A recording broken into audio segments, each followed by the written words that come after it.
শবে বরাত কি আসলেই কোরআনে আছে? যে 12 রাকাত নফল নামাজ আমরা শবে বরাত উপলক্ষে পড়ি তা কি সুন্নাহ সম্মত? হালুয়া, রুটি, জিলাপি এবং মসজিদে বিভিন্ন ধরনের আয়োজন তা কি রাসূলুল্লাহ সাল্লাল্লাহু আলাইহি ওয়াসাল্লাম করেছেন? আর এই রাতে আল্লাহ কাদেরকে ক্ষমা করেন না? আবেগ নয়, আজকে আমরা কোরআন সুন্নাহর আলোকে বিবেক দিয়ে বিস্তারিত আলোচনা করব ইনশাআল্লাহ। শবে বরাত কি কোরআনে আছে? বিভিন্ন মুফাসসিরগণের মতে তারা একটি দলিল দিয়ে থাকেন, ইন্না আনজালনাহু ফি লাইলাতিল মুবারাকা, সূরা দুখানের আয়াত। আমি এটাকে এক বরকতময় রাতে নাজিল করেছি। আল্লামা ইবনে কাসির, তাবরানী বিভিন্ন তাফসীর গ্রন্থের মতে এই আয়াত দ্বারা শবে কদর অর্থাৎ লাইলাতুল কদরকে বোঝানো হয়েছে, এখানে শবে বরাত বোঝানো হয় নাই। তো এটা দ্বারা প্রমাণিত হয় শবে বরাতের কথা কোরআনে নেই।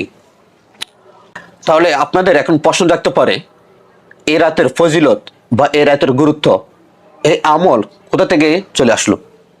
রাসূলুল্লাহ সাল্লাল্লাহু আলাইহি ওয়াসাল্লাম হাদিস শরীফে ইরশাদ করেন, ইন্নাল্লাহা ইয়াত্তালিউ ইলা খালকিহি ফি লাইলাতিন নিসফি মিন শাবানিন ফায়াগফিরু লিজামিই খালকিহি ইল্লা লিমুশরিকিন আও মুসাজিরিন।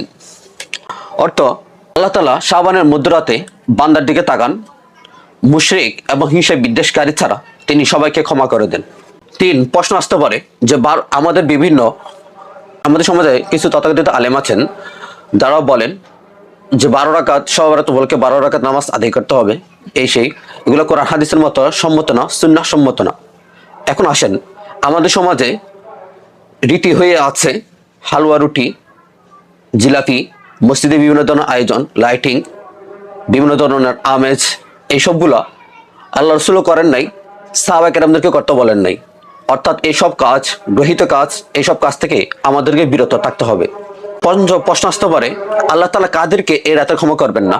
আল্লাহ রাসূল হাদিসে ইরশাদ করেছেন, ইল্লা লিমুশরিকিন আও মুশাজিন, অর্থাৎ মুশরিকদেরকে আল্লাহ তাআলা এই রাতে ক্ষমা করবেন না, এবং হিংসা বিদ্বেষ যারা করে তাদেরকে আল্লাহ তাআলা এই রাতে ক্ষমা করবেন না।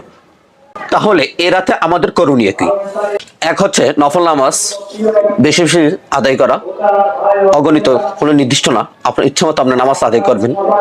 তবে এ রাতে আপনি সালাতুত তাসবিহ নামাজ আদায় করতে পারেন, কোরআন তেলাওয়াত করবেন, জিকির আজকার করবেন, ইস্তেগফার করবেন, তাওবা করবেন এবং নিজের সমস্ত ভুল ত্রুটি ক্ষমা করে নিবেন, এবং সবচেয়ে বড় হচ্ছে যে মানুষকে ক্ষমা করে দিবেন।